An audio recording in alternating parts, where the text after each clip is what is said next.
7th graders. This is Miss Smallwood coming at you Monday morning as we start a new week. Got a few things for you to get working on today. The first is a new story called The Scarlet Ibis. And it is about a boy whose name we don't ever find out, which is, I think, interesting.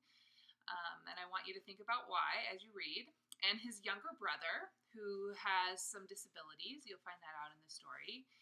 And I don't want to give away the ending, but I will say that it isn't a happy ending. So as you read the story, there's two things I really want you to think about what the author is doing. And we're going to talk more about this tomorrow because I have you blocked off to read this for 2 days.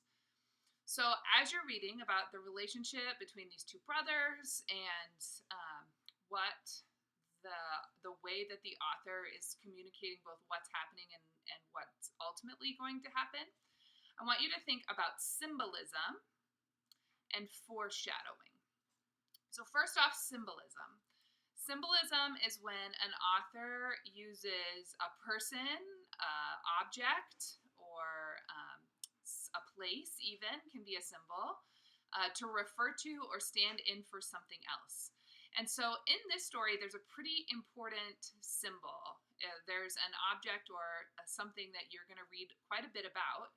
And actually, that thing that you're reading about is really sort of telling you something about something else. So I wonder as you read if you can find the author's primary symbol and what it is that that symbol is standing in for or referring to. So we'll talk about that more tomorrow. And then the second thing I want you to do is think about foreshadowing.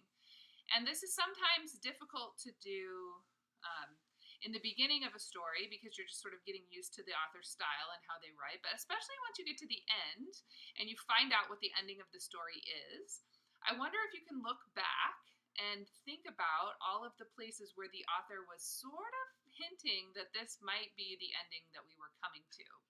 The ways in which they wrote the story to sort of prepare you for the ending and the moments that foreshadowed what was to come. So if you have any questions or you want to chat while you're reading, I'll be on email all day today while you're working. So please do drop me a line. You could send me a picture of a paragraph with a part that you don't understand. And we could talk about it, or if you don't want to talk about literature, we could talk about something else. But I'm here and I'm happy to help. The next thing you're going to do today is work on dictionary skills. And I know this almost seems a little silly because most people do not keep a dictionary on their desk and refer to it because we all are online so much all the time. But I do think that it's worth our time to continue in this chapter. There's a lot of different reasons why you might need to be able to quickly locate information organized using a dictionary's system. So, for instance, I worked at a law firm when I was in college, and so I needed to really quickly be able to find information between certain parts of the alphabet and certain other parts. So as you'll see, there's 3 pages, pages 337, 338, and 339. And one of those pages is just a sample dictionary form that you're going to use to answer 17-3. In 17-2, they give you the words that would be at the top of the dictionary page, and you're going to say which page that you would find the sample words on. And then finally, they also have in 17-1 some words for you to place in the location where they go. In vocabulary today, I put on the syllabus that it's synonyms, but it's actually synonyms and antonyms. So synonyms, of course, are 2 words that are similar. They have a similar meaning. They're kind of like a word that if you used a thesaurus and you wanted to find other words that meant the same as your word, that's a synonym. And then antonyms, of course, are opposites, words that mean exactly the opposite of your word.